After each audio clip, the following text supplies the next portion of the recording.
দিকে যাবে, ও কি নিজের ওর যে চাওয়া পাওয়া বা ওর যেই ব্যক্তিগত ড্রিমস আছে সেই দিকে ছুটবে, নাকি মায়ের প্রতি ওর যেই ভালোবাসাটা আছে, ভালো লাগাটা বা যেই দায়িত্বর জায়গাটা আছে সেটা কে ফুলফিল করবে। তো এটাকে আমার কাছে মনে হয় একটা খুবই কমপ্লেক্স ডিলেমা, যেটা আসলে মানুষের ভিতরটা আসলে বের হয়ে আসে।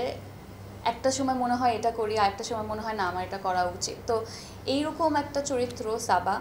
দেখেন, এটা আসলে একটা মেয়ের গল্প যে আসলে ইজ 25-26 ইয়ার ওল্ড, এবং এই বয়সটাতে কিছু নিজস্ব চাওয়া পাওয়া থাকে। এই সময় আমরা যখন আপনারাও 25-26 ইয়ার্স ছিলেন, তখন আপনাদের একটা ক্ষুধা ছিল যে আমি লাইফে এটা করব, আমার এই জিনিসটা করতে হবে, এত ঘন্টা কাজ করতে হবে, এতটুকু আয় করতে হবে। আর এরকমই একটা মেয়ে যখন ওর সিচুয়েশনটা কিছুটা এমন হয় যে ওর মা ওর বাসায়, এবং ওর মা অনেক অনেক বছর ধরে হুইল চেয়ার বাউন্ড। তার মানে হচ্ছে যে ওনার মা আসলে হাঁটতে পারেন না, হুইল চেয়ারে থাকেন, হুইল চেয়ার দিয়ে আসলে চলাফেরা যতটুকু করা যায় সেটা করেন। এবং সাবা যদি ওর মাকে বিছানা থেকে উঠিয়ে হুইল চেয়ারে না বসায়, মা কিন্তু এই কাজটা করতে পারবে না। মা কিচেনে যেতে পারবে না, মা নিজে ওয়াশরুমে যেতে পারবে না। সে ফুলি ডিপেন্ডেন্ট পৃথিবীতে একজনের উপর, সেটা হচ্ছে সাবা। এবং এরকম একটা সিচুয়েশনে যদি আসলে একটা মেয়ে থাকে, তাহলে ও কোন দিকে যাবে? ও কি নিজের ওর যে চাওয়া পাওয়া বা ওর যেই ব্যক্তিগত ড্রিমস আছে সেই দিকে ছুটবে, নাকি মায়ের প্রতি ওর যেই ভালোবাসাটা আছে, ভালো লাগাটা বা যেই দায়িত্বর জায়গাটা আছে সেটা কে ফুলফিল করবে? তো এটাকে আমার কাছে মনে হয় একটা খুবই কমপ্লেক্স ডিলেমা, যেটা আসলে মানুষের ভিতরটা আসলে বের হয়ে আসে।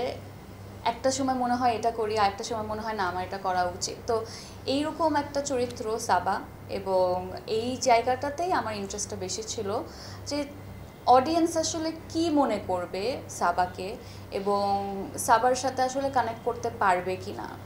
আর আমি শুধু এটাই বলবো, ডেফিনেটলি আপনারা যখন দেখেছেন ট্রেলার তখনই বুঝতে পেরেছেন মা রোকেয়া প্রাচী আপা এটা প্লে করেছেন, উনি হুইল চেয়ারে বসা। তো আমি আসলে মাকে নিয়ে আসতে বলেছি, শুধু মা না, আমার আমার আমার আসলে বলা উচিত ছিল বাবা এবং মা। কারণ একটা সময় বাবা মায়েরা যখন আসলে ওনাদের যখন বয়স বাড়তে থাকে, তখন কিন্তু ওনারা মেন্টালি অনেক বাচ্চা সুলভ আচরণ করতে থাকেন। তো তখন কিন্তু মাঝে মাঝে আমাদের কিছু কিছু ক্ষেত্রে একটু রাগ হয়, কিছু কিছু ক্ষেত্রে মনে হয় আল্লাহ এমন কেন করছে, আবার হচ্ছে গিয়ে সেই মায়ার জায়গাও থাকে। তো এই ট্রানজিশনটা কিন্তু অনেক অন্যরকম।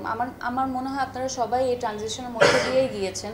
যখন আপনাদের বাবা মায়ের আসলে এজ হচ্ছে, তখন তারা একটু একটু করে আপনারা যখন ছোট ছিলেন ওরকম হয়ে যাচ্ছে। সো আমি আসলে হলে নিজের প্যারেন্টসদেরকে নিয়ে আসতে বলেছি এই কারণেই, কারণ যখন সিনেমাটা শেষ হয়ে যাবে কে কীরকম ফিলিং পাবে সেটা আমি জানি না, এটা একেবারেই ব্যক্তিগত। কিন্তু এইটুকু আপনি ফিল করবেন দ্যাট আপনারা অনেক লাকি দ্যাট আপনার বাবা এবং মা, বাবা কিংবা মা কিংবা দুজন আপনার পাশে বসে আপনার সাথে হেঁটে এসে সিনেমাটা দেখতে পাচ্ছে, তারা সুস্থ আছেন, বেঁচে আছেন, এই ফিলিংটুকু। এই জন্যই আমার এই কথাটা বলা ছিল। আর আরেকটা কারণ হচ্ছে, আমরা যখনই আসলে সিনেমা দেখবো এই জিনিসটা ভাবি, তখন আমরা মনে করি একটু বন্ধুবান্ধবদেরকে নিয়ে যাই, একটু নিজের কাছের কাউকে নিয়ে যাই, প্রিয় মানুষকে নিয়ে যাই, কিন্তু কখনো প্রথম থট এরকম আসে না যে বাবা মাকে নিয়ে যাই। তো এটা আমরা কেন ভাবি না? তো সেই জায়গা থেকে আসলে এটা বলা যে বাবা মাকে নিয়েও সিনেমা দেখতে যাওয়া যায়, because this is a family drama.